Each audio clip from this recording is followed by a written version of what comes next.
सर्गेंच्या भोवमोगाळा बापा आमी तुका अर्घ येता तूं देवाचो देव रायेचो राय सर पदेदा देव जावन आसय सस्नीक बाप तूं जावन आसय शांतीचो कुंवा तूं जावन आसय अल्फा आनी ओमेगा पयलो आनी निमाणो आरंभ आनी अंत तूं जावन आसय आम्हा सर्वांचो बापाय तूं जावन आसय आमकां सोलून वर्सो बरो गवळी तूं जावन आसय तांबड्या दर्यांतल्यान वाट केल्लो अरण्यांतल्यान मारो केल्लो सरस्पत देव तूं जावन आसय देखून आमी तुका अर्घ येता बापा तूं आमचो वर्तो मोग करतय तुजो मोग तुवें तुज्या एकल्याच पुता जेजू क्रिस्ताक ह्या संवसारीत धाडून तुवें आमकां कळीत केलें बापा त्या तुज्या वर्त्या मोगा पासून ती आमी तुका अर्घ येता आनी तसो तुजो मोग पवित्रात्म्या मारिफात आमच्या काळजांनी तुवें उदारपणान तुवें वतलें बापा आनी सदांच बापा पुता पवित्रात्म्याच्या एकोडान आमी जिवंक बरें कितें वायट कितें म्हूण आमी समजून घेवचें ते गिन्यानी तुवें आमकां दिलें आनी सदांच तुज्या मोगान आमी रावंक आनी तसो मोग आमी एकामेकांत वांटून घेवंक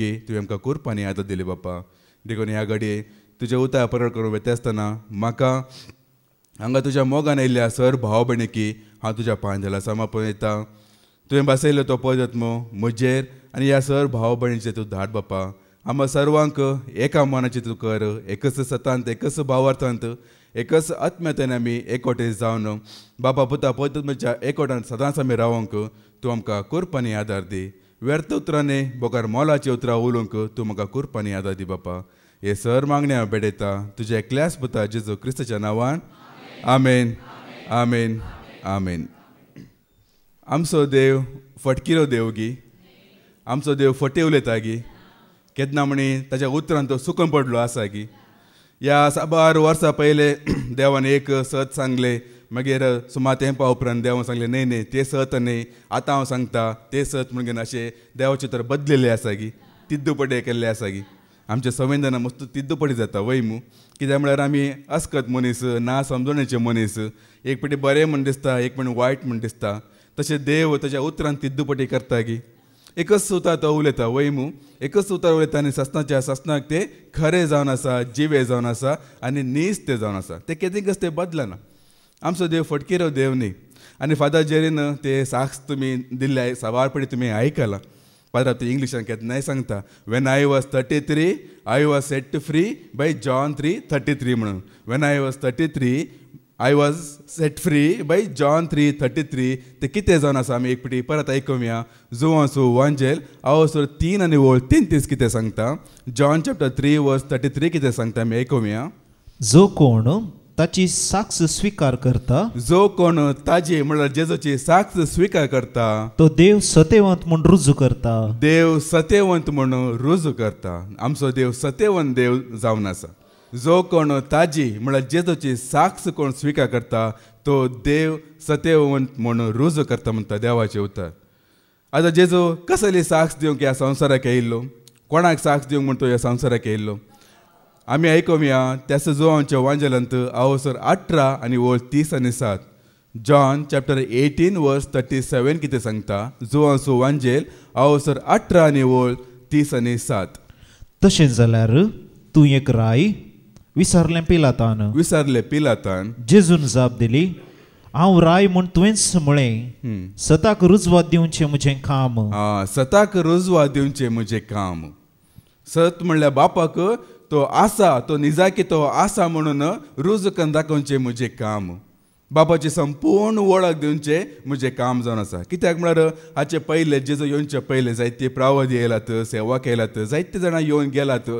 पूण कोणा मारिफात बापाची संपूर्ण वळख जाल्ले ना आनी देवान संपूर्ण वळख कोणा मारिफात दिल्ले ना केवळ एकल्याक मात्र ते दिल्ले जावन आसा आमी आनीक उतर आमी आयकुया हांगा मागीर पाटयया जोवांचो वांजेल आवस 17 आनी वोळ 3 जॉन चॅप्टर 17 वर्स 3 मागीर हांगा पाटयया ते सस्नीक जिवीत हे सस्नीक जिवीत हे तुका एकल्याक खऱ्या देवाक आनी तुवें पाटयलेल्या जेजू क्रिस्ताक वळखुचें पोरण्या सोल्यांत बापाक वळखा देवाक वळखा आमगे जायते पडे सांगले आसा पूण एक जाग्यार आसा पळय देवाक मात्र न्ही जेजूक बी वळखाचें म्हणून हांगा देवाचें उतर सांगता केवळ बापाक मात्र न्ही तेच जावन आसा सस्नीक जिवीत म्हणून देवाचें उतर सांगता ते सस्नीक जिवीत हे तुका एकल्या खऱ्या देवाक वळखुचें आनी कोणाक तुवें पाटयलें जेजू क्रिस्त ताका तुवें वळखुचें आनी कोणाक वळखनातल्यार आमी व्हडना जायते महापुरुश येवन गेले, देवदूत आसात आनी जायते जाणटे म्हणले आसात, कितले कितले व्हडले आजाप, मोयजे आसा, अब्राम आसा, सकडे आसात. पूण वळखाचे आमी कोणाक? बापाक वळखाचे आनी ताणें पाठयल्ल्या जेजू क्रिस्ताक वळखाचे. कित्याक म्हळ्यार ताजे मारिफात मात्र आमकां बापाची संपूर्ण वळख जाता आनी स्पश्ट आमकां वळख आमकां ती मेळटा. देखूनच जेजू ह्या संवसाराक येयल्लो त्या सत म्हणल्यार बापाक रुजवात दिवचे खातीर, तेच खातीर हांव जल्मलो म्हणटा. मुखार आमी आयकुया पाटी वचून. ह्या पासून हांव जल्मल्लो, ह्याच पासून हांव जल्मल्लो, ह्या पासून हांव संवसाराक आयला, ह्याच पासून हांव संवसाराक येयला. सत मानून घेवंक तयार आसा तो प्रति एकलो म्हजो ताळो आयकता. कोण ताजो ताळो आयकतात? कोण सत मानून घेवंक तयार आसा ती मात ताजो ताळो आयकता. सकटांगी तो ताळो आयकना भाव भयणीन. आतां हांगासर आमी जायते लोक येवन आसात, कोण कोण त्या ताच्या मोगान धांवन येतात, कोण ताका आयकूंक तयार आसात. कोणाक ताजो ताळो आयकता, सोम्याचो ताळो आयकता ती मात्र हांगासर येतात. उरले पर आनी संवसारीक गरजो धरून घेना, म्हाका काम ना, म्हाका आनी कितें ना, संवसाराची गरजो ना, घर ना, भंय ना, आनी कितें ना, म्हणजे संवसाराची गरजे खातीर येतात. पूण ताजो ताळो कोणाक आयकता पळया, आनी कोणाक तो ताळो आयकता, कोण सत मानून घेवंक तयार आसा तांकां सकटांगी तो ताळो आयकना. खंयचे एक धर्मांत रावन घेन, खंयचे समर्थीन रावन घेन आनी संवसाराची शिकाप धरून घेवन रावल्यांक परत ते ताळो आयकना. कोण सत मानून घेवंक तयार आसात, सताक पासत सताचो पक्ष म्हूण सांगतात पळय, सताच्या पक्षांत आसात तांकां मात्र जेजूचो ताळो आयकता. देखो सभा जाणांची सभापटी थोड्यांचो भावात धंदळटा, तिशेनिशेन जाता, त्या खातीरच जावन आसा. कित्याक सोम्याचो ताळो तो तांणी आयकूंक ना. पात्रांव जायते कडेन सांगता न्ही की पर्सनल एनकावंटर विथ जीजस म्हणून सांगता न्ही की जेजू सांगता तो एक वैयक्तीक एक संबंध जोडा. ताजो ताळो आयकूनचे खातीर आमी येवंक जाय. आनी कोणी मनीस घे, आनी कोण देवाचो सेवक घे, जागो घे, खंयचे की ती महिमा वचना. कालचे दिसा आमी आयकलें पुरो एक दीस नाश जावन वयतले म्हणून.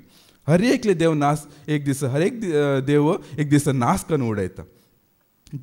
ते मात्र न्हय आसतना जो हांव जेजूचो मोगाचो शीस कशें साक्ष दिता पळय जेजूक, हांवें ताका पळयला, ताका आपटयला, ताका हांवें आयकलां, ताच्या हार्द्यार हांवें माते तेंकला, ते सांगता भोंवला, ते सांगता जेवला, कशें तो साक्ष दिता पळया. हांव रुजू करून दाखयता, ते हांवें पळयल्ले ते सत म्हणजे हांव रुजू करून दाखयता म्हण ताच्या पत्रांत तो सांगता. मात न्हय सांग पावलो बी ताका दोळ्यान पळोवंक ना जाल्यार तो कशें साक्ष दिता पळय. असली साक्ष आमी दिवंक जायची. तशें आमी साक्ष दी जाल्यार कोणाक तो ताळो आयकता पळय ती मात्र, आनी कोण सत मान घेवंक तयार आसा तांकां मात्र तो ताळो आयकता. देखून असो जितून अनेक जाग्यार सांगलां न्ही की जो आसूं वांजेल अवसर 10 आनी वळ 27. जो आसूं वांजेल अवसर 10 आनी वळ 27. मुझे बोकरे म्हजो ताळो आयकतात. म्हजो ताळो आयकतात. मुझे बोकरे म्हजो ताळो आयकतात. कोणाचे बोकरे आयकनात. मुझे बोकरे म्हजो ताळो आयकतात आनी तांकां हांव तांकां वळखता. तांकां हांव वळखता आनी ती म्हाका वळखतात. तो ताळो तुमकां आयकूंक मेळटा की आमकां आयकूंक मेळटा की म्हणलो सवाल जावन आसा. आमी कोणाक आयकता पूण जेजूचो ताळो आमकां आयकूंक मेळटा की, आनी जेजूचो ताळो आयकूंक मेळ्ळा उपरांत आमकां दुसरें कितेंच आमकां कांय फरक पडना. कोण आसूं दी ना आसूं दी कितेंच आमकां फरक पडना. तो आमकां ताळो आयकूंक मेळूंक जाय. उगडापणाच्या बुकांत जो हांव सांगता न्ही की तुत्तुरे बरें तो ताळो म्हाका आयकतलो म्हणून, कितलो स्पश्ट आसलो तो ताळो. ताका कळ्ळें तसो हस देव असो ताळो म्हण घेवन. आनी ताच्या बोकऱ्यान तो ताळ्याची वळख आसा. कोणाक म्हळ्यार वैगी न्हयगी तशें बघना. ताळ्याची सारकी वळख तांकां आसता. होय ह्यो सोमेचोच ताळो म्हण घेवन. आनी त्या सताक साक्ष दिवचे खातीर जेजू ह्या संवसाराक येयल्लो. आमी कोणाच्या पक्षान आसा आनी कोण हे सत मानून घेवंक तयार ना तांकां बी जेजून कितें सांगलां आमी आयकुया. जोहांच्या वांजेलांत अवसर 8 आनी वळ 40 आनी 4. जॉन चॅप्टर 8 वर्स 44 कितें सांगता. देवसराची पिळगी तुमी तुमच्या बापायचे अपेक्षे प्रमाणे चलोवंक तुमकां खुशी. सुरवेतानूच एक खुनीगार तो एक खुनीगार आनी केदींच सताचे पक्षेक ना. पळया केदीकच तो सताच्या पक्षान ना. दोनच पक्ष जायते पडे आमी आयकला. दोनच पक्ष.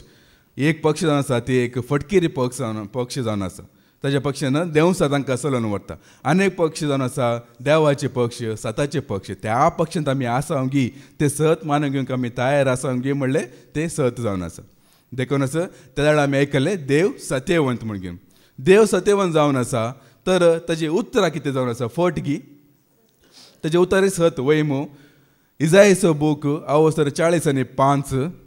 आयजाया चॅप्टर 45 वर्स 19 कितें सांगता. इजायाचो बूक अवसर 40 आनी 5 आनी वळ 19 कितें सांगता.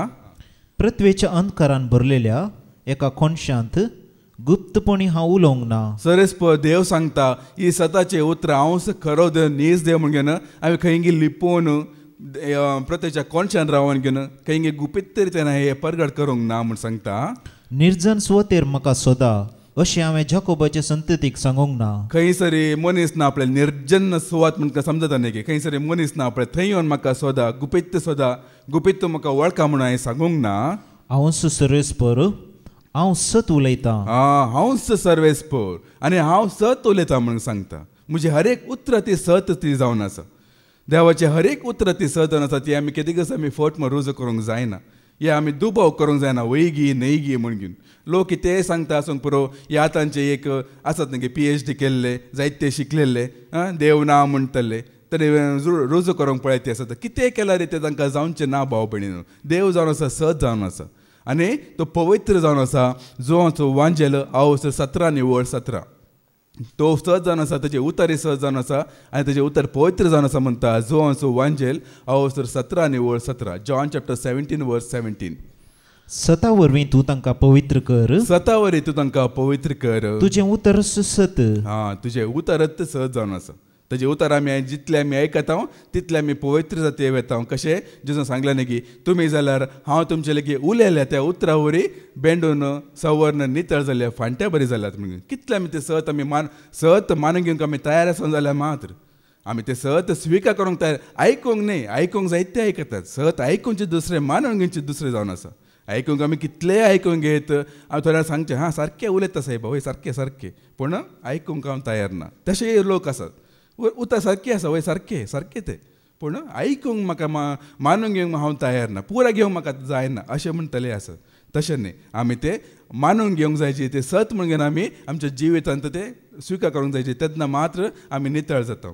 आतां जायते उतर आयकले देव सत्यवंत ताचे उतर सत म्हणून आतां पोरण्या सोल्यांत देवान थोडी उतरां सांगलात सुमार आसात पूण थोडी मात्र आमी आयकुया. देवान कसली उतरां सांगल्या म्हणून एक फावटी आमी आयकुया. पयलें आमी आयकुया निर्गमाचो बूक अवसर 20 आनी वळ 2 ते 3. एक्झोडस चॅप्टर 20 वर्स 2 to 3 कितें सांगता देव सांगता कितें उतर सांगता आमी आयकुया. हांव सर्वेस्पर तुजो देव तुका इजिप्तांतलो गुलामपणाच्या घरांतलो भायर काडलो तो. मुजे शिवाय दुसरे देव तुका आसचे न्हय. मुजे शिवाय तुका दुसरे देव आसचे न्हय. देव स्पश्ट सांगता मुजे शिवाय तुमकां दुसरे देव आसचे न्हय. आमचे शिवाय तुमकां दुसरे देव आसचे न्हय म्हूण सांगला गी ना. एका वचना वय एकच देव हांगा उलयता आसा मुजे शिवाय तुमकां दुसरे देव आसचे न्हय म्हूण घेवन. हे पुरा उतर आमी उड आसा दवरूंक घेया. देवान सांगला आमचे शिवाय म्हूण सांगूंक ना. मुजे बाकार आनी कोणें आसा म्हूण सांगूंक ना. मुजे शिवाय तुमकां दुसरे देव आसचे न्हय म्हूण सांगता. द्वितीय नियम अवसर 6 आनी वळ 4 कितें सांगता. डिट्रोनॉमी चॅप्टर 6 वर्स 4 कितें सांगता आमी आयकुया. ऐक इस्रायेला सर्वेस्पर एकलोच आमचो देव. सर्वेस्पर एकलोच आमचो देव. सर्वेस्पर एकलोच आमचो देव म्हणून सांगता. हांगासरी इस्रायल लोकांक सांगता एकलोच देव दुसरो कोणी देव ना म्हणून सांगता. तातूंत वयर आनीक उतर आसा डिट्रोनॉमी चॅप्टर 5 वर्स 9. तातूंत द्वितीय नियम अवसर 5 आनी वळ 9 कितें सांगता आमी आयकुया. तांकां नमस्कार करिनाका वा तांची पुजा करिनाकात. कित्याक हांव सर्वेस्पर तुजो देव प्रतिस्पर्ध्यांक सोंसी नातलो देव. हांव प्रतिस्पर्ध्यांक सोंसी नातलो देव म्हूण सांगता. एक कडेन सांगता मुजे शिवाय दुसरे देव आसूंक नजो आनी हांव प्रतिस्पर्ध्यांक सोंसी नातलो देव. मुजे बाराबर दुसरो कोणच आसूंक नजो म्हणून देव सांगता. अनेक उतर आमी आयकुया इजायाचो बूक अवसर 40 आनी 5 आनी वळ 20 आनी 1. आयजाया चॅप्टर 45 वर्स 21 कितें सांगता. आयजाया चॅप्टर 45 वर्स 21. उलया तुमच्या पक्षाचो वाद मांडा सांगाता मेळून विचार विनिमय करा. पुर्विल्या काळात हांव हें कोणें परगटला हें कोणें पयलेंच कळीत केला. हांवें सर्वेस्परान न्हय मुजे भायर दुसरो कोणूच ना. हांगासर सांगता मुजे भायर दुसरो कोणूच ना. सगळ्या पोरण्या चल्यांत ही उतर तुमकां परत आयकूंक मेळटा. सर्वेस्पर एकलोच मुजे शिवाय दुसरे देव ना. हांव प्रतिस्पर्ध्यांक सोंसी नातलो देव म्हूण सांगता.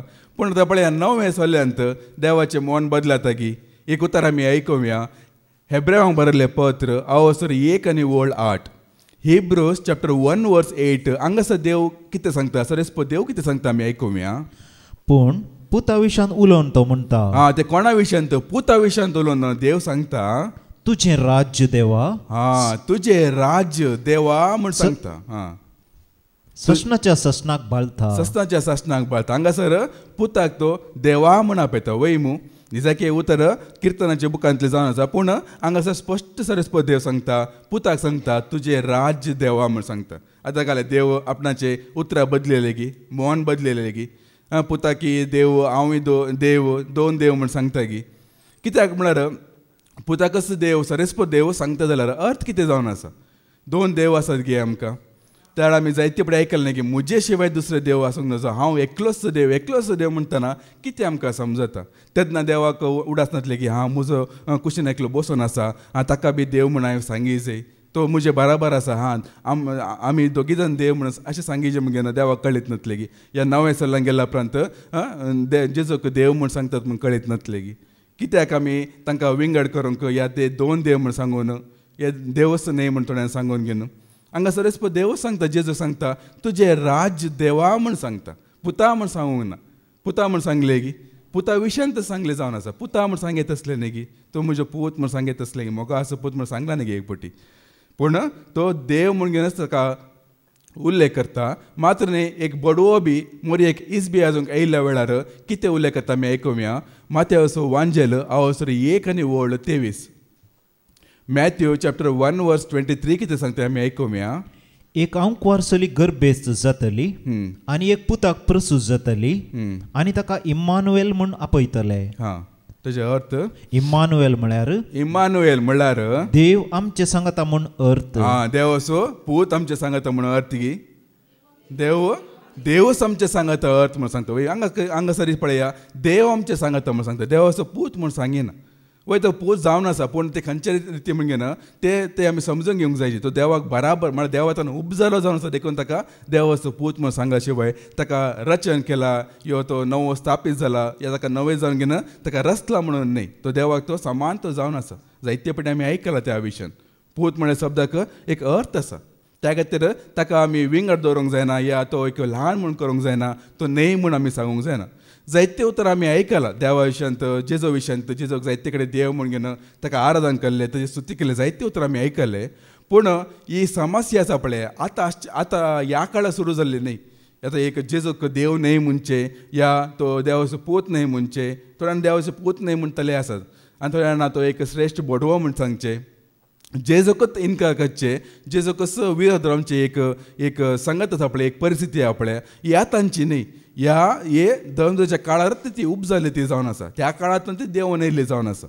जेजो सर्गारोहण जाल्ला उपरांत त्या वेळाच म्हळ्यार थोड्याच वर्सांनी म्हण सांगीत एक 100 वर्सां भितरच असली एक समस्या येयल्ली जावन आसा देखून हाचे पयलीं अँड्रू बेतान तुमकां सांगला ते आमी जाल्यार आयकुया जोआंच्या वांजेलांत प्रस्तावांत ते उतर आसा जोआंचो वांजेलांत प्रस्तावांत 3रे पॅराग्राफ आमी एक फावटी आयकुया कितें सांगता म्हणजे जुआंव भोव म्हातारो जालो ते थंयतन आमी आयकुया जुआंव चड उतर प्राय म्हणसर वांचल्लो आसता तो जिवंत आसतनाच क्रिस्त विरोधी उठिल्ले पळया तो जिवंत आसतनाच क्रिस्त विरोधी उठलेले म्हणून सांगता तो जिवंत आसतनाच तो आनीक मरूंक ना आनी उताप्राय म्हळ्यार सुमार 100 वर्सां लागीं तो जियेलो तो एकलोच दमदूत जावन आसा आनी उरल्यांक पुरा सट्टांकी ताणें नाश करून उडयल्ले पूण एकलो धर्मदूत जेचो मोगाचो शीस निमाणो एक सुमार लांब काळ पर्यंत तो जियेलो जावन आसा आनी त्या काळारच आसा पळया अशे क्रिस्त विरोधी उठलेले देवा विरोधी न्ही क्रिस्त विरोधी सट्टांकी क्रिस्त समस्या जावन गेला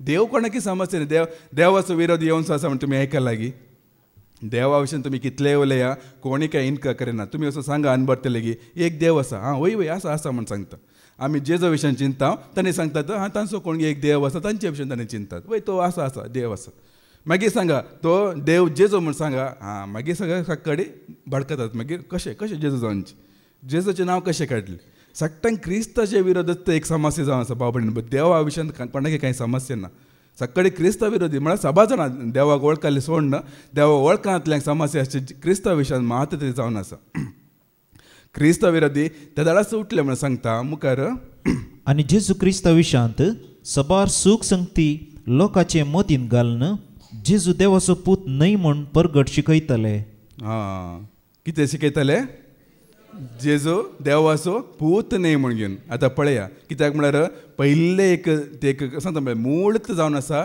जेजो देवाचो पूत म्हूण सांगला ती एक व्हडली समस्या जावन आसा कित्याक तो देवाक बराबर जाता देखून देवाचो पूतच न्हय म्हूण सांगल्यार जावन गेले न्ही आनी काही वाद विवाद ना म्हण घेवन ते त्या प्रकारांनी देवाचो पूतच न्हय म्हण घेवन ताणें अशें करूंक कितें लोकांक भडकोवंक या बेश्टोवंक ताणें प्रयत्न केल्ले जावन आसा जेजो देवाचो पूत न्हय म्हण घेवन पळया तांतूं तुमी आयकले परत वास जेजो देवाचो पूत न्हय म्हणून न्हय मुखार वास आमकां आयकता ह्या पासत जेजो नीज देवाचो पूत जेजो नीज देवाचो पूत जावन आसा मनशाकुळाचे सडवणे खातीर मनीस जाल्लो खरो देव म्हूण रुजू करूंक जुआंव ही सुवार्ता बरयल्ली पळय हांगासर तो सांगता तो देव न्हय खरो देव म्हण सांगता वय खरो देव जावन आसा म्हण घेवन तो केवल एक देव न्हय देव म्हणटाना आतां थोडे कडेन थोडे उतर आसा न्हय की आमी जाल्यार आयकुया जो असो वांजेल अवसर 10 आनी वळ 30 आनी 4 आनी 30 आनी 5 पर्यंत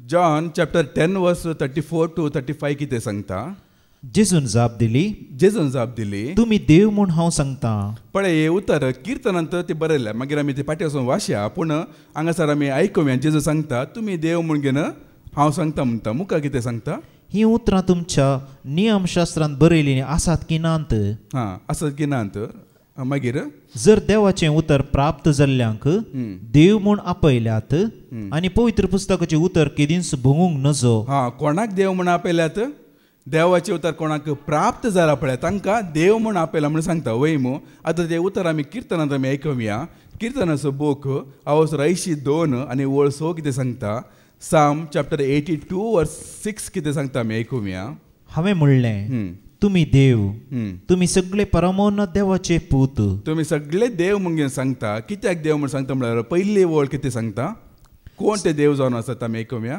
सर्गींचे सभेंत देव उबो रावता देवा मदें तो मुनसुबी करता देवा मध्ये तो मुनसुबी करता म्हणजे सांगता वय मू आतां हे देवा मध्ये म्हणटाना ते कोण मुर्ती या फातर या ते बाल देव आनी खंयचे देव न्हय हे देवा मध्ये मुनसुबीदार म्हळ्यार ताचे अर्थ सकल दिला पळय आमी ती जाल्यार वाचून काडया सकल आसा पळय बॉटम लायन देवा मध्ये म्हळ्यार मुनसुबीदारा मदें संवसारार ते न्यायनीत करून दितात देखून ते देवा सारके म्हूण तांकां लेखल्यात न्याय करता भशेन तुमी आयकला की जड्जस म्हणून बूकच आसा न्ही की न्याय करताचो बूक आनी जाय की ते न्याय करता सुरू जाल्ले मोयजेच्या काळार मोयजे ताका जेत्रो ताजो मांव ताका भेटोंक गेल्या वेळार मोयजे केन्ना तो बिजी आसतलो लोकांचे समस्या घेवन तांकां पर्याय करूंक मस्त तो वावंट करनासतना ताका मांव एक बरें एक सलाह दिता तूं अशें करिनाका तूं एक थोड्या लोकांक तूं वीस देवाचे उतरची जाणवे आसल्यांक बुद्धवंताक मालगड्यांक तूं वीस आनी 100 लोकांक एकलो गी 1000 लोकांक एकलो गी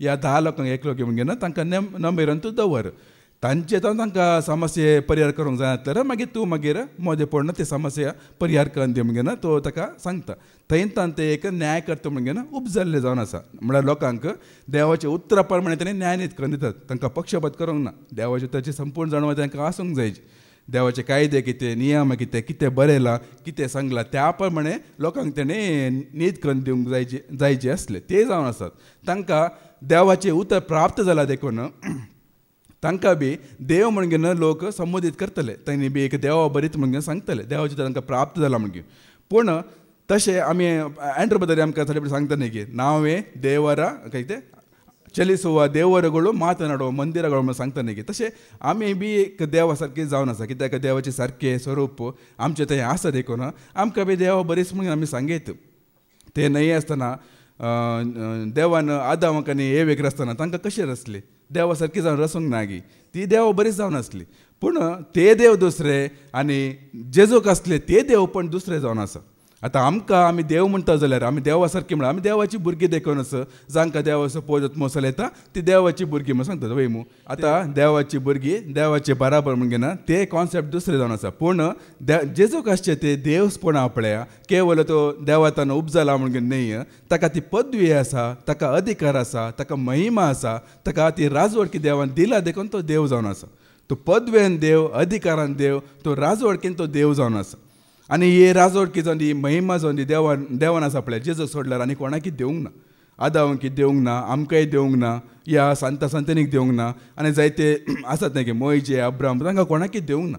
ताजे थंय मात्र ती संपूर्णता आमकां ते दिसून येता. तशेंच तो देव जावन आसा, त्या रितीन तो देव जावन आसा. देखून आमकां बी देवा बरी, मुन्सिपीदारांकी देवा बरी, तो बी तशेंच एक देव म्हणून ना, तशें न्ही. तो देवाचो पूत, पूण ताका देवा बरी म्हण लेखला, तशें न्ही. तो संपूर्ण देव तो जावन आसा. देखून ताच्या एकल्या विशय मात्र देवाची सांगता कोलोसेकारांक बरयल्ले कोलोसेकारांक बरयल्ले पत्रांत हांव सर 1 आनी 19 कितें सांगता आमी आयकुया.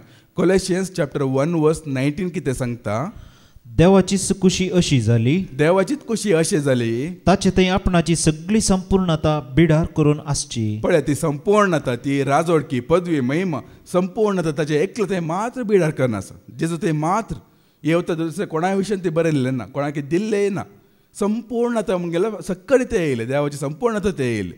ताका इल्लें दिला पूण देवान पुरो दवरूंक घेतला, तशें न्हय. संपूर्ण ताजे थंय मात्र ते रुजू जाता.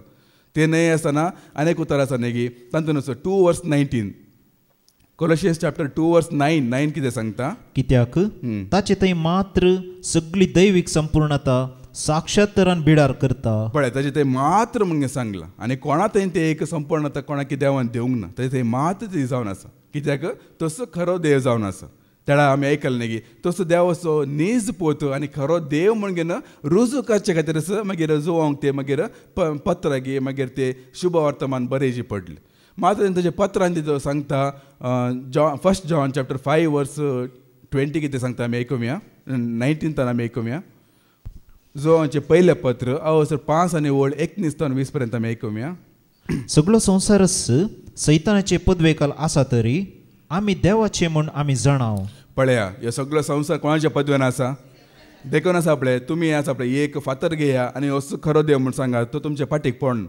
एक गाय घेया, एक वांसरू घेया आनी कितें एक मूर्ती घेया, असो देव म्हूण सांगा. या तुमकांच तुमी देव करून घेया, ताका कांय समस्या ना. ताका समस्या अशें जेजूक तुमी देव म्हणल्यार मात्र ताका समस्या. कित्याक तो जाणा तो खरो देव म्हण तो जाणा. जेजू देव असो पोत तो खरो देव म्हणटना सगळ्यांक समज. कित्याक म्हळ्यार सगळे स्वामित्व, प्रधान, अधिकारी पुरो देवान रचला. ताजे खातीर ताजे मारिफत मात्र जावन आसा. आमी हांगा मागीर फाटी येया. कोलोसियन्स चॅप्टर 1 वर्स 16 आमी आयकुया. कोलोसियन्स चॅप्टर 1 वर्स 16. ताचे थंय सर्गीची आनी पृथ्वेची दिसतात ती आनी दिसानातलेली सर्व रचना, सिंहासनां, स्वामित्वां, अधिकारी आनी प्रभुत्वां देवान रचली म्हणून आसा. ताजे थंय मात्र ती संपूर्णता आसा. ताजे खातीर मात्र ही स्वामित्व, अधिकारी आनी पुरा कितें अधिकार आसा देवान ताजे खातीर रचले म्हणून आसा. पूण म्हाका थोडे तेंपा पयले एक पंगडाचे आसात. ताणें सांगचे जेजू बाप एक न्हय, ते विंगड जावन आसा, तो एक पूत मात्र जावन आसा म्हणून आनी तो रचना जावन आसा म्हणून मस्त वाद विवाद करतले. येसू तर घेवनच तातूंत वयली वळ सांगता न्ही की तो प्रथम जनीत म्हणून सांगप पडलें, ते सृश्टी म्हणून सांगून मात्र न्ही. आत्तां आमी आयकलां पळय ते उतरांत तांच्या बायबलान कितें बरयलां की म्हळ्यार एक कितें शब्द ताणें ऍड केला. हांवें मागीर ते गुगलान ते पळयलें.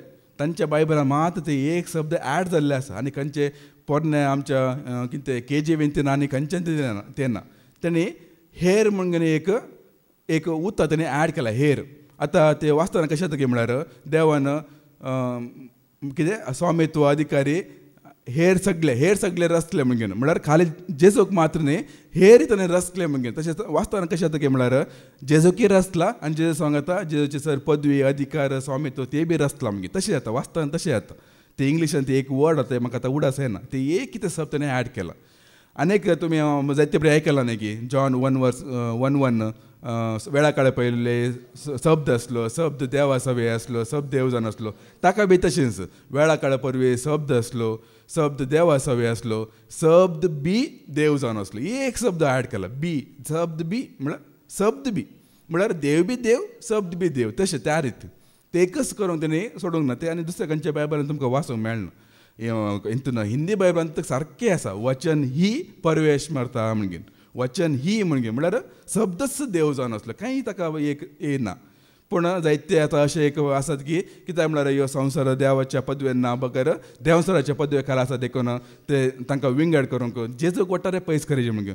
ते तुमी एक ओपर आयकलें न्ही की धनी एक दाखो म्हणलें थोडे गेणीक दिवन तो परगांवाक वता मागीर गेण वसूल करून घेता येयल्या वेळार पयले तो कोणाक धरता नौकरांक धरता वयमू नौकरांक मारतात बडयतात पाटे धरतात मागीर आनी चड जायत्या नौकरांक धरतात धनी तांकां बी मारता बडयतात पाटे धरतात पूण केन्ना पुताक धरता पळया देव कितें चिंता धनी कितें चिंता हां म्हणजे पुताक म्हण ताणें मान दितले ताका म्हण इल्ले रेस्पेक्ट दितले म्हण चिंतात पूण तांणी केलें चिंतात हां ह्यो पूत येयला हाका आमी लागाडच काडया हाका सोदचेच नाका हाका लागाडच काडया कित्याक म्हळ्यार सगळ्या दाखोवण्याच्यो वारीस जर ह्यो जावन आसा ताका लागाड काडल्यार ताचें कितें आसा पुरो आमकां मेळटा मागीर आज देखूनच जावन आसा ह्या संवसाराच्या अधिपतीन ह्या पुताच्या विरोधच तो रावन हे कामां तो करनासा तितलेंच पूण जेजू एक नपय जायची देव आसल्यार कांय प्रॉब्लम ना आनी कोण आसल्यार प्रॉब्लम ना जेजूचें नांव एक येवंक नजो म्हणल्या खातीर जेजूच्या फाटल्यान पडला कित्याक म्हळ्यार जेजून बापान पुरो अधिकार म्हळ्यार जेजू थंय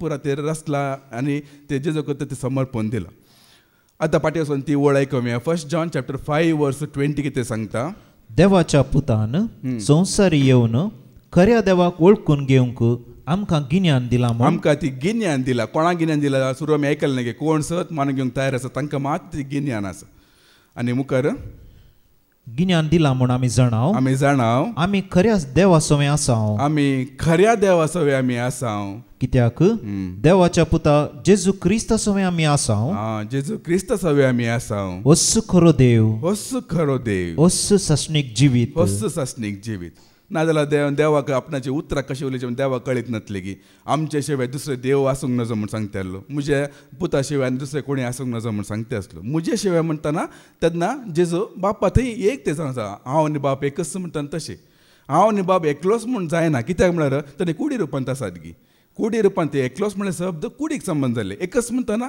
न्ही गे ते आत्म्याक संबंद जाल्ले बाप सर्गार आसा पूत ह्या संवसारांत आसा बाप सर्गार ताना पुताक मान दिता आनी पूत हांगा सर्गा प्रत्ये रावंक घेना बापाक तो मान दिता देखून ताजा आपले हे आत्मे सांगते आदले आपणे ताणें सांगलें न्ही आत्मे सांगती आमी आमचेच जाणवेन आमचेच कितें मनोभावान आमचेच अभिप्रायान कोडीचे जाणवेन आमी ते सोदना करूंक जायना देवाचें उतरच सांगता कितें आमी आयकुया कोरिंथांत बरयल्लें पयलें पत्र अवसर 2 आनी वळ 14 कितें सांगता 1 कोरिंथियन चॅप्टर 2 वर्स 14 कितें सांगता आमी आयकुया पूण आपल्या सैमा प्रमाणे जियेता तो मनीस देवाच्या प्रेरक आत्म्यातावन येतात त्यो संगती मानून घेना एक 2-3 हप्ते पयले पाद्राबान मिसाच्या बलिदानाच्या सुरवेरत प्रस्तावांत एक उतार सांगले रक्तामासा खाल जातात ती देवाक मानवनात म्हणून सांगले शिकोणांनी परत सुरू पयले प्रस्तावनांत सांगून सोडले रक्तामासा कोण खाल जातात ती देवाक मानवनात म्हणजे निजा कितें देवतार पवित्र पुस्तकांत ते आसा कोण रक्तामासा प्रमाणे जियेतात कुडीच्या वडण्या प्रकार जियेतात कुडीक कितें आपल्याच सैमान मनशाच्या सैमान जियेतात ती देवाक खाल जायनात भाव भयण कित्याक म्हळ्यार तांकां ही उतरां समजाना ताणें आपल्याच दिश्टीन ताणें समजून घेवन पळयतात आदल्या हांवें सांगलें न्ही की देवा असो पूज जाल्यार देवाची बायल खंय आसा ताजो आवय खंय आसा तशें समजून घेवचें तांकां म्हळ्यार देवाक आवय नासतना या स्त्री नासतना रसूंक जायना तशें ताणें समजून घेतात देखून असं आत्मे सांगते आमी आत्म्यानच समजून घेवंक जायची देखून परत आमी आयकुया ती सारकें चिंत दवरून आमी आयकुया तेतूंत तर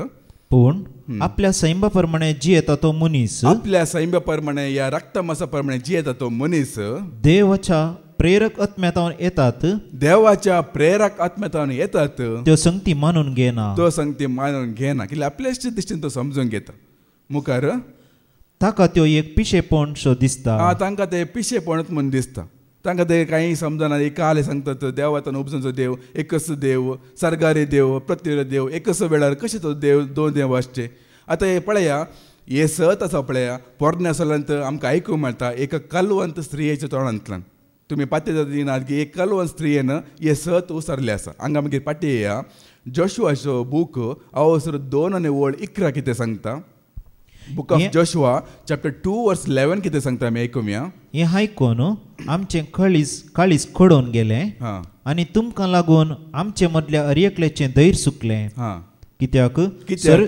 सर्वेस्पोर तुमचो देव तो देव वयर सर्गार आनी देव सकला पृथ्वीर तो देव सकला पृथ्वीर सेम टायम सर्गारी आसा पृथ्वीर तो आसा एकच वेळार एकच जाग्यार एकच संदर्भार तो एक पटी सर्गार वता एक पटी धरणेर येता एक पटी वयर वता सकल येता तशें न्ही एक कलवां स्त्रियेन एक सत कशें उसरल्या पळया राहायब म्हणले तिसरी तिचें नांव मागीर जीव ताच्या पुस्तकांत ताणें सेरसिलां.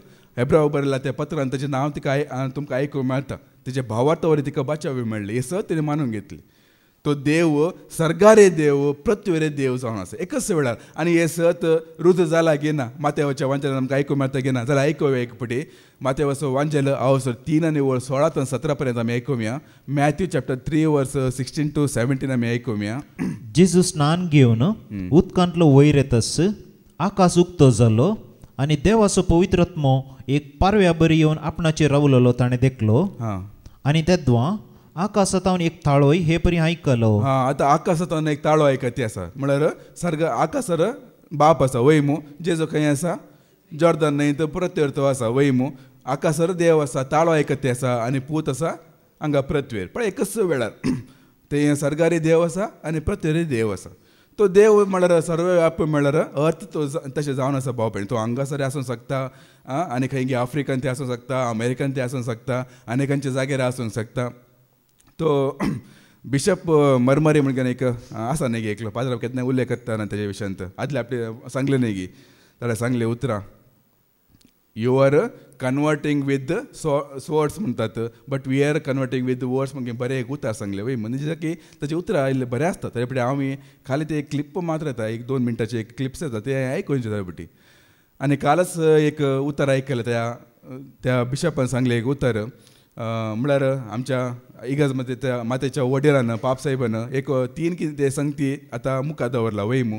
मरी सहा सडवंतर न्हंय ती देवा मध्ये मनशा मध्ये मध्य असती न्हंय मागीर ती फुल ऑफ ग्रेस न्हंय म्हळ्यार तिजे मारिफात कुरपा वाळता हे सत न्हंय म्हण घेना 3 कितें संगती दवरले आनी इल्ले उसंबळे जाले फाटल्या दिसांनी. आनी ह्या विशयाक लागून घेवन तो बिशप मरी लोकांक समजता मरये कडेन मागा नाकात मरये कडेन मागा नाकात म्हणून सांगता. मरी ती एक आतां सरकार आसा जाल्यार ती कितल्या लोकांचे मागणे ती आयकता. आतां हांगा तुमी हांगा बॉम्ब मारतात मरये मरये म्हण घेना तुमकां आयकता गी. आनी चायनांत कोण गी बॉम्ब मारती आसा जपानांत ती सांगते आसा आनी खंयच्या आफ्रिकांत ती कोणी मरयेक बॉम्ब एकच वेळार 10-15 कडेन मरये मये मरये मये म्हण घेना उलो करतना ती कितल्या लोकां म्हण आयकतली. ती मनीस न्ही गी तिका 2च कान आसा न्ही गी. आतां आमकां जाल्यार पळया एकलो हांगातान उलयता एकलो हांगातान उलयता समजता एकच वेळार आमकां आयकूंक जाता गी. किरकिर जाय बनकर साहेब तूं काल कोण एकलो पाद्रा बेजाबी सांगता न्ही गे एकले जाप दिया एकले जाप दिया. मनीस म्हळ्यार कितले अस्क जावन आसा आमकां ते एकल्याचे उतर एकल्याचे उतर आमकां जाय समजना पत्त्यान विचारतात काय सांगलें म्हळ्यार पत्त्यान सांग म्हण सांगतात न्ही गी. पण देव तशें न्ही भाव भयणीनो. तो चायनान ती उलो म्हळ्यार आयकता अमेरिकान ती उलो म्हळ्यार आयकता हांगासर उलो म्हळ्यार आयकता. एकच पटी एकच वेळ तो जावन आसा. तो थंय सरी आसूंक शकता हांगासर आसूंक शकता खंय सरी तो आसूंक शकता देखून तो सर्वव्यापी तो जावन आसा. तो बिशप सांगता एक ल्हान भुरग्यांक समजल्या बरी तो समजती आसा मरे कडेन मागा नाका ती आयकूंक शकना बदलाक देवा लेगीत मागा तो पुरा कडेन ऑल ओवर द वर्ल्ड पुरा कडेन तो आसा सकता की तो आयकूंक शकता म्हणजे. आतां पळय आतां आमी आयकलें न्ही तो सरकारी ताळो आयकता आसा आनी धर्नीर तो आसा मात्र न्ही. आनी तुमकां एक उतर आमी आयकुया धर्मदूताची कृत्यांत हांव 9 आनी 10 ते 11 आमी आयकुया. एक्ट चॅप्टर 9 वर्स 10 to 11 आमी आयकुया. हांगासर आमकां ते सत रुजू जाता पळया. पावलाक दिश्ट गेल्ल्या वेळार कसले घडी जाता आमी आयकुया. दमास्कांत अनानिया नांवाचो एक शीस आसलो. सोम्यान ताका एक दर्शनांत अनानिया म्हूण उलो केलो. एका दर्शनांत अनानिया म्हूण घेवन उलो केलो. ह्यो खंय आसा हांगा आसा गांवांत आसा. दमास्क म्हणल्यार एक शहरांत तो आसा वैमू पळया ते शहर पळया तो दमास्क म्हणल्यार एक शहरांत जावंक परत तो मागण्यार आसा. दर्शनांत जेजू ताका उलो करता अनानिया म्हणजे उलो करता आसा. आनी कितें सांगता आमी आयकुया. हांगा आसा सोम्या जाप दिली ताणें. तवळ सोम्यान ताका म्हणलें उठ आनी नीट म्हणटात ते बिदीक वस आनी जुदासाच्या घरांत भितर सर आनी साऊल नांवाच्या तार्स घराक विचार. ह्यो साऊल कोण आतां पाऊल वैमू तो दमास्काच्या वाटेर येतना ताच्या दोळ्याची दिश्ट ताणें होगडून घेना. जुदास म्हणल्यार एका आतां जुदास म्हणटा तो जुदास न्ही तो गेला तो गळपास करून गेला तो जुदास न्ही. ह्यो आनी एकलो जेजूचो शीस जुदास ताच्या घरा तो पाऊल मागण्यार आसा. वय ते सांगता आसा मागण्यार आसा. मागीर तो आतां मागण्यार आसा. ताणें एक दर्शनांत आपणाक दिश्ट पाटी मेळचे खातीर आपणाचेर अनानिया नांवाच्या एकल्यान भितर येवन हात दवरलेलो देखला म्हणजे सांगता वय मू तो मागणार आसा तो दर्शन पळयती आसा अनानिया म्हणून ताच्या माथेर हात दवरचे तो देखून आसा म्हणून सो मी खंय सांगते आसा दमास्कांत असल्या त्या अनानियाक सांगते आसा वय मू पळया तो हांगा मागणार आसा पावलो जुदासाच्या घरा खंय एक नीट म्हणल्या गांवांत आनी ह्यो आसा दमास्कांत एकच जाग्यार ताजे थंय मागण्या बी आयकते आसा कशें दर्शनी तो पळयते आसा दिते आसा आनी हांगा अनानिया लेगीत उलयती आसा पण एकच जाग्यार जाते आसा हे दोनूय काम थंयसरी ताच्या मागण्या बी आयकते आसा आनी सांगते जाल्यार तो अशें मागते आसा अशें दर्शन पळयते आसा पण एकच घडये हे जाल्ले घडी ते जावन आसा कितले स्पश्ट आपले देव एकच जाग्यार दोन कडेन या चार कडेन तो रावूंक शकता जावन आसा त्या देखून ते विंगड जायना ते तशें थंय आसलो दुसरो हांगा आसलो दुसरो तशें जायना तशें एकच जाग्यार एकूच पटी दोन जाग्यार तो आसूंक तो शकता त्या पटी म्हाका जायते पटी अशे अनुभव पुरो जाल्ले आसा त्या पटी अशे म्हाका अनुभव जाल्ले आसा एक पटी काय जालें की म्हळ्यार हांव तुमकां सांगता म्हजो एकलो बापू तो इल्लो सिरियस आसलो मरणाचे तणेरच तो आसलो एक 4-5 वर्सांची पयलींची गजाल ती मागीर आमकां खबर मेळ्ळें तो निमाण ती ओडी येता न्ही त्या टायमार म्हाका मम्मीक फोन येयले आमी थंय पोडोकण आसतना जाल्ले मागीर मम्मी घेवन आमी बायकार आमी सुटल्या ती ल्हानशी स्कूटी आसा कार काडून कार म्हळ्यार तो ल्हान गांव मारोग आनी सारकें ना वेग्गी वचूंक जायना स्कूटीर येयल्ले फास्ट वचत म्हण हांवें येयल्ले स्कूटी घेतली आनी मम्मी घेवन फास्ट गेलो म्हळ्यार हे न्ही एमर्जन्सी न्ही फास्ट म्हळ्यार भयंकर फास्टार गेलो सुमार एक अर्दे आनी एक 5 मिनटाची वाट आसा म्हणटना ते घर इल्ले पयस आसले 5 मिनटाचे घर हे आसा म्हणटना वाट आसा म्हणटना म्हजे मतीन ते येयले आतां इल्ले स्लो वच तो सरला म्हण घेवन म्हाका म्हजे मतीन ते येयले ते एक जाग्यार ते एक टर्नींग आसा ते टर्नींग लागीं येतले कळ्ळें म्हजे मतीन ते येयले आतां स्लो वच तो सरलो म्हण घेवन आनी म्हाका बगलें वय हांव मम्मी घेवन आतां एकलो आसलो व्हड ना मम्मी की सांगाता घेवन फास्ट वयचें म्हळ्यार कारण जाल्यार मागीर आमचें मागीर हे जाता न्ही बेश्टे कालेक मागीर आमी स्लो गेलो मागीर थंय गेल्यार तो सरला मागीर आंटी लेगीत सरले केदाळा जाले गे म्हणटना आत्तां 5 मिनटां पयले म्हणून सांगले आत्तां 5 मिनटां पयले म्हाका कळ्ळें 5 मिनटां पयलीं आमी थंय आसले कशें बरें देवान जावंक पळय देवानच म्हज्या मतीन केलें आतां ते स्लो वच म्हज्या मतीन ते येयले ते आनी मम्मी मागीर सांगूंक लागली म्हाका ते एक क्रॉस आसा ते क्रॉसाचें नांव सांगून मम्मी सांगूंक लागली थंय येतना म्हाकाय भोगले तो सरला म्हण घेवन इल्ले स्लो वच मागीर तुका हांव सांगचेर आसलें मागीर तुका स्लो गेले बा ताका तो उगो रावले मागीर ती सांगता मागीर तिच्या मतीन ते येयला म्हज्या मतीन ते येयला एकच पटी म्हळ्यार देव थंयसर कितें जाता तसं पळयता आसा आनी आमच्या मतीन घालते आसा 6 वर्सां पयले म्हज्या रेस्पिरेच्या टायमार तशें जाल्लें आसा आमचो लुवत आमचो मोगा आसा तो म्हजो बापाचो फ्रेंड आमचो मोगा आसो पूण रेस्पिरे टायमार ताका बी इल्ले किरकीर ताका इल्ले प्रेशर आसले आमचेर इल्ले प्रेशर आसले ताका इल्ले पाजराबान इल्ले हे घाल्ले आसूंक पुरो टॉर्चर केल्ले आसूंक पुरो तो मम्मीक आनी मस्त पुरो उलोवंक लागलो मम्मीकी उलोवंक लागलो म्हाका बी उलोवंक लागलो म्हाका सुमार मुक्काल वरां आमी उलयला पयलींचे 40 मिनटां मस्त सोंसणीकेन आयकले पूण कितले आयकूनचे मागीर म्हाका राग गेले हांवें पाटी रागान जाप दिवन सोडले पाटी जाप दिले तो 70 वर्साचो मालगाडो हांव म्हजी प्राय कितें ताजी प्राय कितें हांवें ताका जोर करून सोडले मागीर जोर केले मागीर मम्मीन येवन घेवन सामान दिलें म्हाका आंगास मारले तुमी मारिनात न्ही म्हजी मम्मी आतांय मारता म्हाका कोणा म्हणजे पाटी जाप दिल्यार मालगाड्याक आनी उलयल्यार हांगा येवन रापा दिता म्हाका त्या दिसा म्हाका उडस आसा दिल्ले ती कोचनांत आसली हांव हांगा ताळो रईस काय उलयतना धांवून काम इम्प्रेस होवन धांवन येवन हांगा मारूंक सुरू केलें बंद कर मागीर फोन वळून घेतलो मागीर फोन कट करून सोडले मागीर ते परत जालें ती सांगलें तूं काले उलोवंक गेल्ले आसून तेणें काले सांगून दी सोण सोडया म्हणून सांगलें आनी तिची कामां गेली मागीर ते सकाळी जाल्ले सकाळी एक 6-7-8 वर तशें जाल्ले मागीर म्हणजे सकाळचे मागणें करूं म्हण घेवन हांव अशें रुमान गेलो मागणें करूंक गेलो म्हाका दिंबी घालूंक कसं जेजून दिवना पयले वचून बॉक्साने माग म्हूण सांगलें पयले त्या मालगाड्याक तूं बॉक्साने माग हांव तुज्या मागण्या म्हाका कशें ताळो आयकले तुज्या मागण्या हांव आयकून सोना दिंबी घाली नाका म्हूण सांगलें मागीर म्हजे मोबायल घेतले ताका फोन केले मागीर रण ताका सॉरी म्हूण सांगलें ताणें जायत पोता मागीर ताणें बक्षिल्लें ताका एक समजलें कित्याक एक टेन्शनाचें एक वातावरण आसलें ताणें तें समजून घेतलें अशें देव आसा पळया ते पुरा हर एकल्याच्या मतीची काळजाची आत्रे गती चिन्ना कितें ती कितें आलोचन कितें तें समजना की देवाक आनी एकल्याच्या मतीन कितें आसा आनी एकल्याच्या मतीन कितें आसा देव समजना की ते पुरा समजता भाव भयणीनो तो एकच देव एकच पटी 2-3 जाग्यार तो आसूंक तो सांगता भाव भयणीनो देखून हे सत ते कल्व स्त्रियेन ते उसारले आसा आनी ते सत ते जावन आसा देखून तो सांगता की बिशप मरी तेजे उतरां सांगतना म्हाका ते उडास आयले मरी आले की मागा नाकात म्हणून आनी पळय ती मरी जाल्यार एक आमचे बरी एक मनीस वैगी न्ही आनी ती एक स्त्री जावन आसा, दादलो जाल्यार एक लायक, ती स्त्री जावन आसा आनी स्त्रियेचें मोहन कळ्ळें तुमकां कळीत आसा.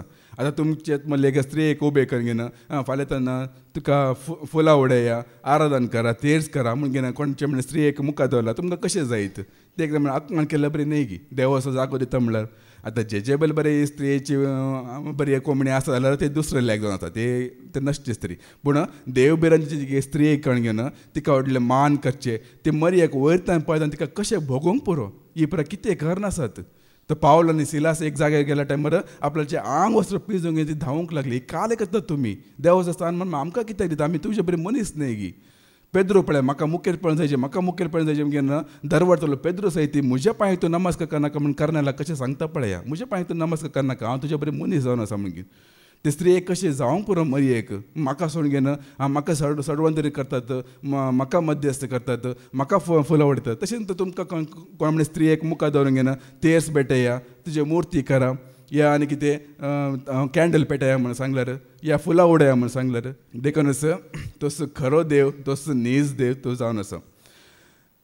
आतां आनीक उतर आमी आयकुया इजायाचो बूक अवसर 40:2 आनी वोळ 8. आयजाया चॅप्टर 42 वर्स 8 कितें सांगता आमी आयकुया. हांव सरस्पर, हेंच म्हजें नांव, म्हजी महिमा हांव दुसऱ्या कोणाकच मेळोवंक दिना. हांगासर कितें सांगता आसा, म्हजी महिमा हांव कोणाक दिना म्हूण सांगता आसा. एक्सेप्शन दवरला की एकल्याक दिता म्हूण सांगला गी, पुताक दिता म्हूण सांगला गी, आनी कोण देवदूताक दिता म्हूण सांगला गी, कोणाकच हांव दिना म्हूण सांगता. तितूंत तर परत एक फावटी सांगता 48:11 आयजायान तसं 48:11 परत आमी आयकुया. म्हजें पसत हांवें अशें केलें, म्हजें नांव कित्याक कळंकीत जावंक जाय, म्हजी महिमा हांव दुसऱ्या कोणाकच दिवचो ना. पळय हांगासर परत सांगता, म्हजी महिमा हांव कोणाकच दिना म्हूण सांगता देव.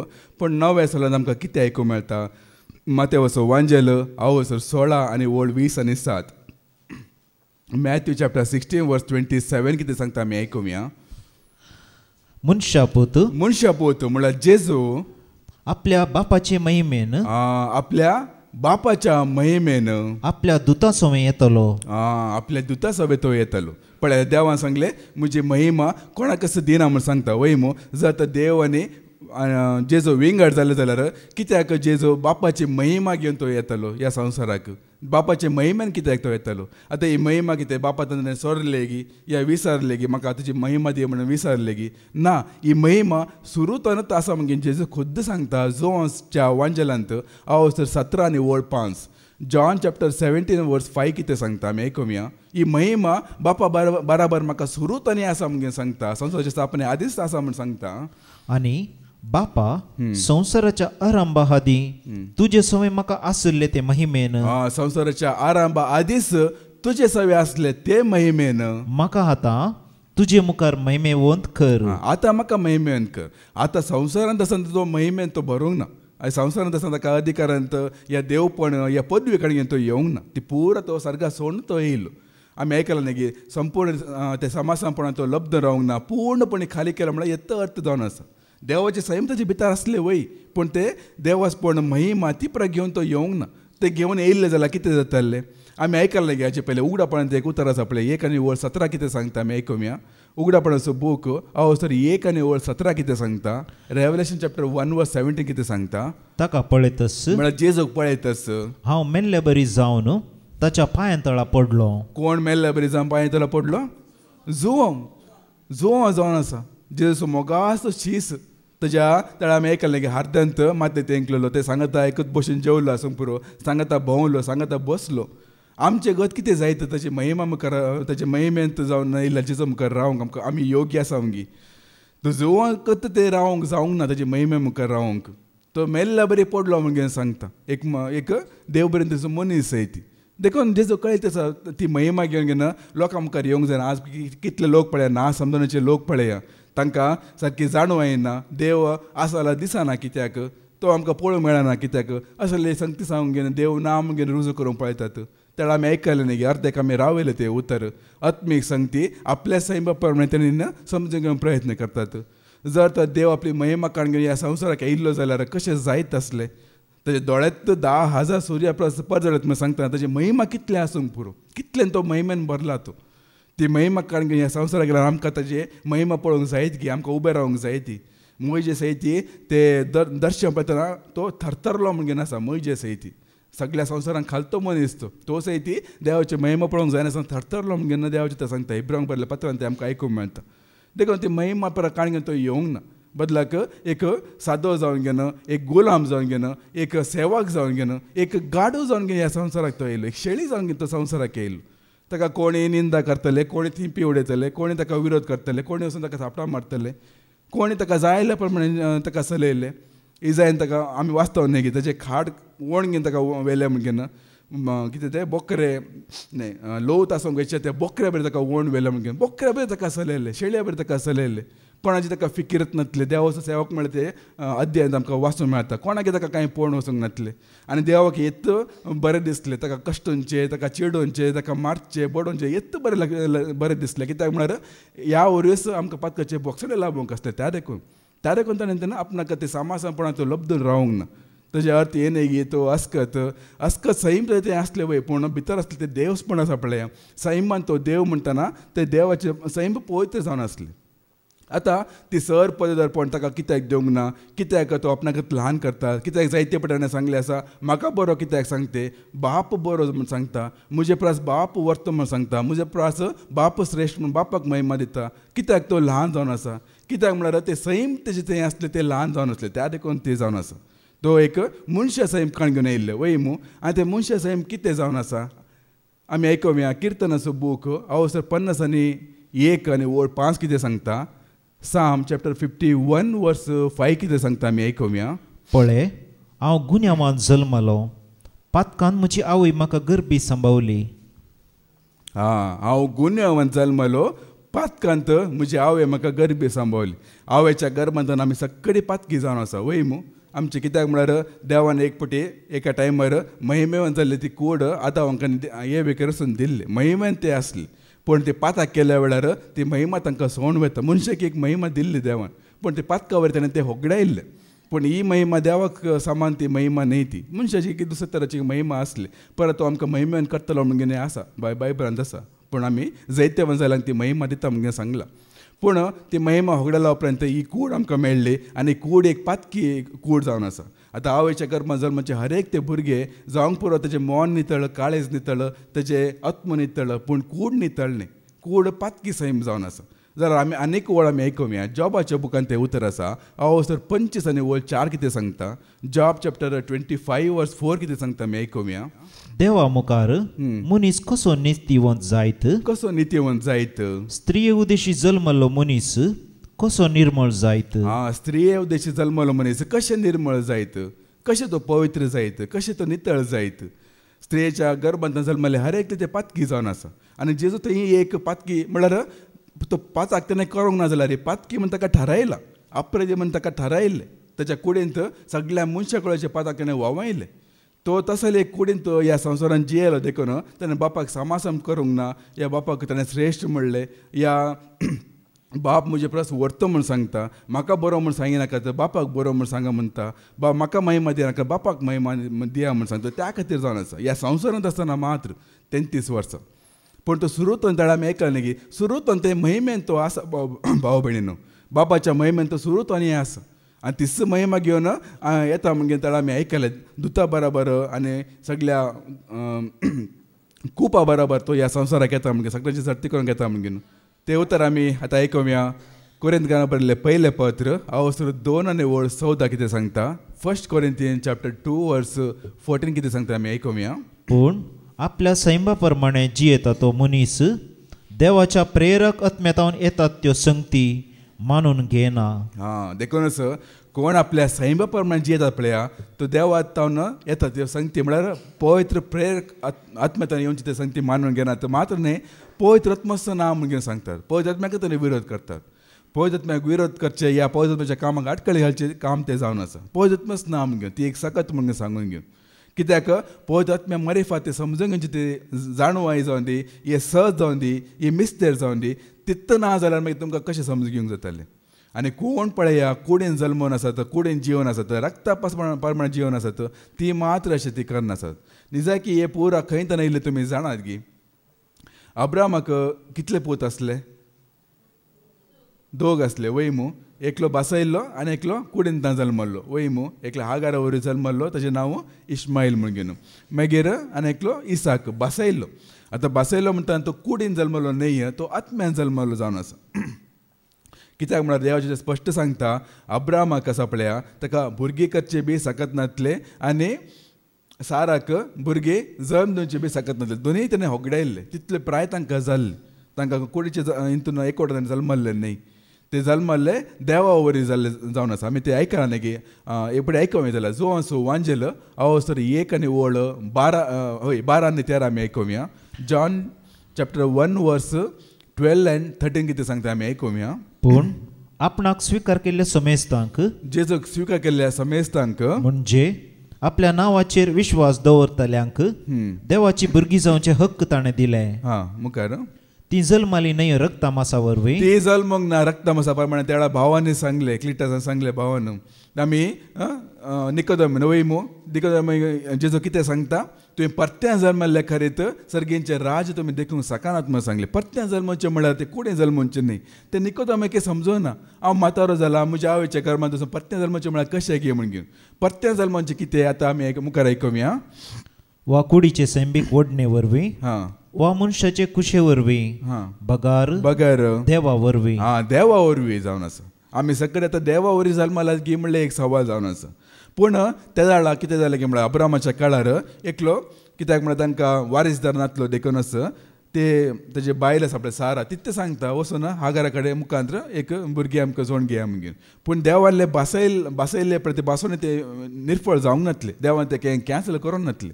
मागीर 12 वर्सां उपरांत ताच्या भावार्थाक लागून ताच्या नितीवनपणाक लागून घेवन देव तो बसयल्लो तो पूत दिता. तो जावन आसा इसाक. आनी पळया थंयतना ते पुरा विंगड सुरू जाला भाव भयणीनो. हे सगळे 2 पक्ष म्हणटना तुमी समजून घेवंक जाय जे एक आत्म्या प्रमाणे जियेतले, एक कुडी प्रमाणे जियेतले. आनी कोण ते कुडी प्रमाणे जियेता पळया तांकां पवित्र पुस्तक सांगता ती कायनाची संतत म्हणून घेवन. कायनान आपल्या भावाक जिवशीत मारल्या म्हणून घेवन. आनीक पळया तो कुडीन जल्मलो जियेल्लो तो पूत इश्माईल कित्याक ताका आनी ताच्या आवय घरांतल्यान भायर काडले. तुमी उडास करा कित्याक भायर काडले? कितें केल्लें ताणें? कित्याक आत्म्यान जियेतल्या त्या भुरग्याची निंदा ताणें केल्ले. ते केन्नाय ताका खेळकुळा करचे, ताका पळोवन हांसचें आसलें काले म्हणून घेवन. ताका पळोवन घेवन एकदम खेळकुळा करचे आसले. खेळकुळा करचे कुडीन जियेतल्या मनशांनी मात्र. आत्म्यान जियेतल्या खेळकुळा करनात. कित्याक खेळकुळा निंदा अपमान कोणा सोंसल्या ह्या पवित्र पुस्तकांत? जेजून सोंसल्या. कोणा पासून सोंसल्या? ताच्या पासून सोंसल्या की आमचे पासून ते खेळकुळा निंदा ताणें सोंसून व्हेला. आत्म्यान जियेल्ल्या मनशान आमचे कितें ती खेळकुळा सोंसल्या. आनी आमी हेरांची खेळकुळा निंदा करचे न्हय भाव भयणीन. तुमच्या सभाजांची पिडा गुण जायना जाल्यार, तुमचे मागणे आयकना जाल्यार कारण हेत्त जावन आसा तुमची खेळकुळा निंदा चड जाला आनी कांय न्ही. आनी आमी खेळकुळा करचे कोणाक? कोण अभिशिक्त जाला पळय देवाची भुरगीं तांचीच खेळकुळा करची. हांगा पळय हांगा कोणी आसा कोणी परफेक्ट म्हणलें कोणी नात. परफेक्ट म्हणलें आसात की थोड्यांनी सांगलें आसा खंय हांगा येताले कोणी सामानात म्हणून घेवन. हांवें बरें जालें म्हूण सांगचें हांवें. बरें जालें. सामानांतलीच हांगा येतात. हांव सामाना. हांव सामान सामाज जावचे कितें हांगा येते आसा. आनी म्हजे बरें तुमी कोणी सामानात देखून तुमी हांगा येतात. समाजाले हांगा आसात की समाजाला देव उखलूंक वरिना की. हांवें चिंचे त्या भावान अशें सांगतना चिंचे ताणें सांगचें खंय हांगा येवची कोणी सामानात देखून हांव येना म्हणून घेवन. बरें जालें. पूण एक दीस त्या भावाकी बाच्या वेळ मेळोन दी एक दीस तो सरकार गेलोच म्हूण चिंत्या. सरगाचे दार उक्ते केलेत म्हूण चिंत्या. आमचेच मुस्कार दिसले बा. मागीर तो खंय वता? ही हांगाय पावली म्हणून मागीर खंय वता तो? हेम कडाक वचून बसता की ही म्हूण हांगाय पावली म्हणून घेवन. सामानांतलीच वयर पावतात न्ही की. जेजू सांगू ना की ल्हानशा हिणा तुमकां सर्गेंचे रास दिला म्हणून घेवन. जाणट्या न्हू बुधवान जाता लिपोवन दवरले सांग ती तुमकां कळीत करता म्हणजे जेजू सांगूंक ना की. तशें आसतना मागीर सामानांत आनी सामान आसा ते खंयताना येयल्ले देखून ही उतरां येवचे कोण कुडीन जिवन आसात कुडी प्रमाणे समजा जाता ह्या चिंता ताणें मात्र. आनी तशें केलें त्या इस्माईलान इसाका तशेंच केलें. आनी आज बी तशेंच जावन आसा. कोण तांची संतत आसा पळय कोण म्हण तुमी समजून घेया. ती संततच आज आत्म्यान जियेतल्या लोकांची खेळकुळा करनासा. म्हळ्यार जेजूच्या भुरग्यांक देवाच्या भुरग्यांक खेळकुळा करनासा. आनी तीच ते आज क्रिस्ताक विरोधी रावन आसात. जेजू देवाचो पूत न्हय, तो बसयलो सोडवंदार न्हय, तो आमचे पातकां पुसून करचो बली न्हय म्हणून घेवन. तांच्या ग्रंथांत तशें आसा. तांकां जिवत जेजूक क्रुसाचें मरण फावो जावंक ना. ताका जिवत उखून व्हेले. जायते पळय आसा भाव भयणीनो. देखून हांव हाचे पयलीं एक पळय सांगलें आसा. जेजू विशीं तुमकां जाणा जावंक जाय की केवले पवित्र पुस्तक मात्र वचा आनी खंयचे ग्रंथ तुमी वाचूंक वचनाका. कित्याक म्हळ्यार अर्धे सत आसा, संपूर्ण सत खंयच्या बुकांत आसा, केवळ बायबल मात ते जावन आसा. आनी उरल्या बुकांत भगवद्गीता आसूं दी, कुरान जावन दी, कितें आसूं दी, जेजो विशयान आसा जाल्यार ते केवळ अर्धे सत मात जावन आसा, संपूर्ण सत न्हय ते आमी समजूंक घेवचें नाका. कित्याक म्हळ्यार तांच्या हातून आसचे तो जेजो आसा पळय परत्यान संवसाराक येता म्हणून सांगलें आसा, पूण संवसाराक येयल्या प्रमाण मागीर तो थोड्या उपरांत तो मरता म्हणून सांगलें आसा. आनी तांच्या कोण तो पैगंबर आसा गे तांच्या समाधी लेगी ताका पुरता म्हणून सांगलें आसा. अशें आसा गे पवित्र पुस्तकाचें सांगता की निजे की तो जेजो कोण जाणा गे तांच्या बायबलान बरयल्लो. तुमी ह्या पवित्र पुस्तकान 2 मनजती म्हणजे तुमी ते अध्याय वाचला जाल्यार तातूंत एक मनजती विशयी सांगला न्ही की मळबारतना उजो हाडयतलो म्हणून सांगला न्ही की फटकीर प्रवादी, तो फटकीर प्रवादी जावन आसा त्या बुकांत बरयल्लो जेजू. तो खरो देव न्ही, ताका तुमी सतमने करता तांकां आयकनाका. पावलांनी सांगलें आसा 2 देव आसा, 2 जेजो आसा म्हणून सांगलें आसा, 2 सुवार्थ आसा, 2 जेजो आसा. तुमी खंयचे जेजोक तुमी सत मानली जावन आसा. आनी हे सत तुमी समजत जाल्यार तुमी आत्म्या प्रमाणे जियेचे न्ही कुडी प्रमाणे जियेतना मागीर इश्मायला बरीत जाता. आमी खेळकोळा करता, हे सत आमी मानून घेना, आमचे जाणवेन आमी सोदून भोंवता. एक देव ते देव कशें ये, बाप आनी पोती एक कशें ये, हे पुरा मागीर सवाल येता. कित्याक म्हळ्यार आपले जाणवे थंय काम करता आसा न्ही पवित्र काम करता आसा.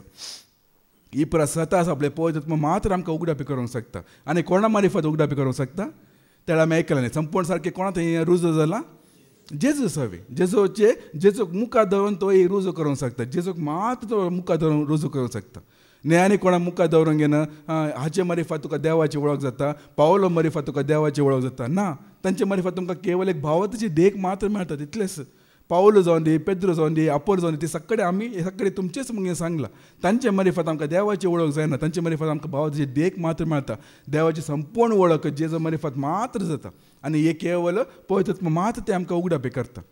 आनी निमाणें कितें गे म्हळ्यार पात्रां म्हाजे पयलीं सांगलें आसा. आतां पळया निमाणें कितें जावंक आसा. आतां एक कूड तो हांव दुसरो जाता की आतां पळया म्हजे थंय आत्मो आसा, म्हजे थंय मोग आसा, उजवाड आसा, नीत आसा, न्याय आसा, दया आसा, तशें तुमचें थंय हें आसा. ते पुरा मागीर एक दीस सांगता मेळोंक आसा. म्हूण सांगलें ना की उजवाड आसा वे उजवाड, मोग आसा वे मोग, मागीर दया आसा वे दया. हे पुरा मागीर सांगता मेळ्ळा उपरांत मागीर तुमी कशें विंगड करतले. तुजो मोग खंयचो, तुजी शांती खंयची, म्हजी शांती खंयची, थंय मागीर कशें मागीर विंगड जाता. मागीर कुडीन जावंक पुरो आतां सांगता आमकां रावंक जायना. कित्याक म्हळ्यार कुडींत आसा. आनी पवित्र पुस्तक सांगता कुडींत आसचे पर्यंत तुमी सोम्यास थावन तुमी पयशे म्हणून सांगता. पूण सोम्यास सवय तुमी हें आसतना ते कूड नपयस जाल्या वेळार हे पुरो आत्मीय सांगती आमी कितें आमी आयकलां न्ही की देव म्हळ्यार मोग, तो उजवाड, तो शांती, समाधान, हे पुरो सांगता मेळ्ळ्या वेळार मागीर कशें विंगड करूंक जाता. मागीर विंगड करूंक जाता की वारें विंगड करूंक जाता की आतां तुमचें वारें नाका म्हजें वारें मागीर विंगड करूंक जाता की तशें ही जाता. देखूनच आतां ती पूर्ण करया तें उतर आयकुया.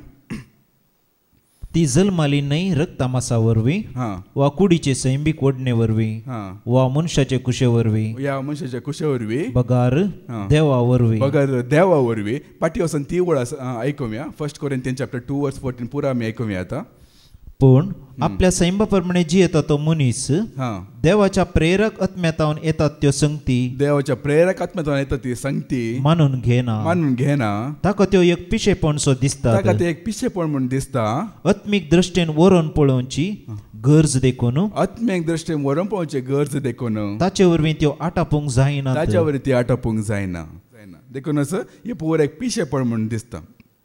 पूण पळयत महिला वेळार कितें जाता. जो असो वांजेल अवसर 16:14 जो असो वांजेल अवसर 16:14 कितें सांगता. जॉन चॅप्टर 16:14 कितें सांगता ते जाता आमी आयकुया. सताचो पवित्र आत्मो आयलेल्या वेळार, सताचो पवित्र आत्मो आयिल्ल्या वेळार तुमकां तो संपूर्ण सताक व्हरून पायतलो, संपूर्ण सताक व्हरून पायतलो. अर्धे सत न्ही, अर्धे कुरे म्हणटा ते न्ही, संपूर्ण सताक तो व्हरून तुमकां पायतलो. तो आपलेच तकी कांयच उलोवचो ना, आपलेच तकी तो कांयच उलोवचो ना. आपणे आयकल्लेंच तो उलयतलो. कितें ताका आयकूंक मेळ्ळा ते मात तो उलयतलो. या शिवाय फुडें घडच्यो आसात त्यो संगती तो तुमकां कळयतलो. मागीर आनी तुमकां कळयतलो त्यो संगती तो म्हजे तावन घेतलो आनी अशें म्हाका महिमा दितलो. म्हाका महिमा दितलो. आतां मुखार कितें सांगता जेजू सांगतनस, जे बापाचे ते सगळे म्हजेच. हे सगळे शिकवण इतले तुमी समजून घ्या. जे बापाचे ते सगळे पुताचे ते जावन आसा. बाप आनी पूत एकच जावन आसा की ते बापाचे म्हळ्यार आसा ते सगळे पुताचे जावन आसा देखून बाप आनी पूत विंगडने ते एकच जावन आसा तेच बापा पुताच्या एकवटान आमी रावया पवित्र मजत आमी मागून घेना ह्या बापा पुता पवित्र एकवटान आमी रावून घेना आमी हेरांक उजवाड जावन जिवंक देव आमकां प्रेरणा दिवन दी म्हणून हांव मागता बापाचे पुताचे आनी पवित्र नवी आमीन.